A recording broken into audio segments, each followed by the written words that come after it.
श्री श्री ठाकुर और समस्त इष्ट परिवार श्रीचरणे मोर कोटि कोटि प्रणाम एवं आज वीडियो देखुवा समस्त को मोर आनंदित जयगुरु। आज उपस्थापना प्रसंगटी होछि किपरि इच्छा शक्ति हारे प्रवृत्ति। वीडियो को शेष पर्यंत देखिए।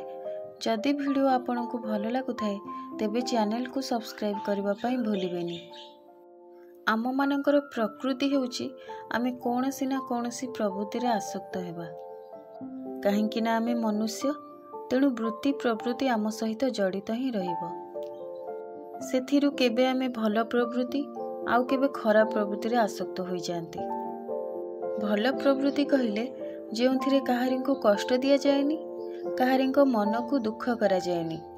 भल प्रवृत्ति रे निजर मंगल हेबा सहित परिवार और पारिपार्श्विकर मंगल साधन होता है। आउ जेउ कार्य निजको एवं परिवार को दुर्गति आड़ को नहीं जाए, सांसारिक रे अशांति बहन करे, से हेउची खराब प्रवृत्ति रे आसक्त हेबा। आमर युवावस्थार पिला माने अधिक मात्रा रे एही परी कुआसक्त रे पड़ी जांती, बुझी पारंती नहीं। तेणु सेमानंकु बुझाई नेबाकु हुए। जणे गुरु भाई मनोजता निजर पबजी खेल भली कुआसक्त को किपरि हराइथिले से विषय रे अनेक जाजन रे से निजे कुहंती। मु सेही घटनाटी कहूची। मनोज तांकर बयस बेसी नुहे, युवावस्था प्राय। लॉकडाउन समय रे पबजी खेलु खेलु सेथिरे से एते आसक्त होई पड़िले जे खाइबा पीबा छाड़ी दिन राति पागल भली सेथिरे ही व्यस्त रहिले। एहा देखि हमर पूज्यपाद अबिन दादा विभिन्न प्रकार रे बारण कले खेलिबा पई। अबिंदा मना करिसेंती बोली मनोजता अबिंदांको दृष्टि वाड़े लुचि लुचि खेलिबाको आरंभ कले। ए विषय भी अबिंदांको जना पड़ीगला। तेणु से कहले ठीक अछि, मु भी तुम सह खेलिबी। आउ खेलिबा भी आरंभ करदेले। मनोज तांको आउ ठीक रे खुआई देलेनी कि सुआई देलेनी, अहरह तांको खेलिबाको देले। एहा परे मनोज ता विरक्त होई पबजी को निज फोन रो अनइंस्टॉल करदेले।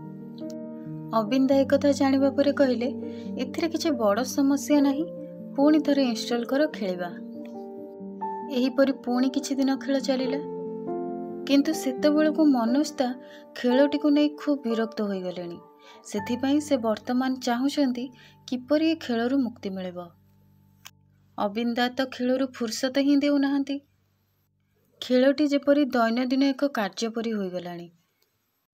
तेणु एथर मनोजता निजर फोनटा ही बदलाई देले। आउ कहिले ए फोन रे तो किंतु पबजी खेली हेबनी अबिंदा। अबिंदा किंतु छाड़िलेनी, कहिले एथिरे कौन अछि, अन्य केही टिके फोन दियो तो खेलिबा।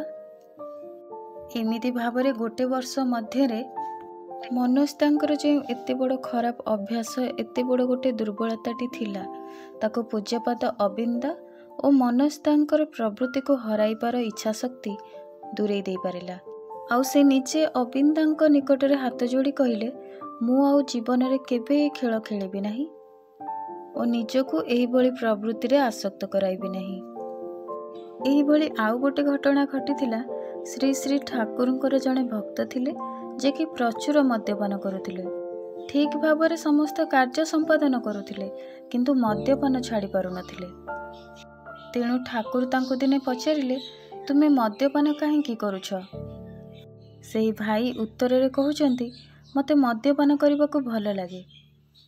एहा परे ठाकुर तांको कहउचंती तेबे ठीक अछि, एणिकी मु तुमको मद देबी, तुमे पीबो तो? एथिरे भाई जनक खूब खुशी। ठाकुर देबे कहीं पीबिनी, निश्चय पीबी। से दिनठू ठाकुर तांको मद देबा आरंभ करदेले। प्रत्येक दिन मद पीबा पई देले। एमिति प्रत्येक दिन पीबा द्वारा से भाईंकर मद्यपान करिबार आग्रह कमिबारे लागिला। तेणु से ठाकुर को मना कले आउ पीबेनी बोली। हेले ठाकुर कहले ना, तुमको पीबाकू ही हेबो, तुमको तो मद्यपान करिबा पसंद।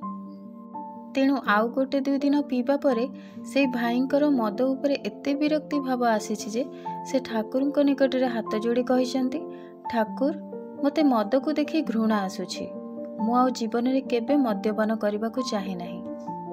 मोर भूल होई जाइछि, मते क्षमा करि दियंतु।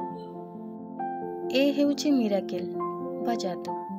ये सही बड़ी जादू नुहे ଯେଉଁଥିରେ ହାତରୁ କିଛି ଆଲୋକ ବାହାର କରିଦେବା ବା କାହାଙ୍କୁ ଗାୟବ କରିଦେଇ ମନୋରଞ୍ଜନ କରାଇବା। ଏ ହେଉଛି ସେହି ଯାଦୁ ଯେଉଁଥିରେ ସଦ୍ଗୁରୁ ଆମର ସାଙ୍ଗରେ ରହି ଆମର ଇଚ୍ଛା ଶକ୍ତିକୁ ବଢ଼ାଇ ଯେତେ ବଡ଼ ଖରାପ ଆସକ୍ତିକୁ ବି କିଛି ସମୟ ବା କିଛି ଦିନ ପାଇଁ ନୁହେଁ ବରଂ ମୂଳରୁ ନାଶ କରିପାରନ୍ତି। ଏହି ଭିଡ଼ିଓଟି ଆପଣମାନଙ୍କୁ କିପରି ଲାଗିଲା ନିଶ୍ଚୟ ଜଣାଇବେ।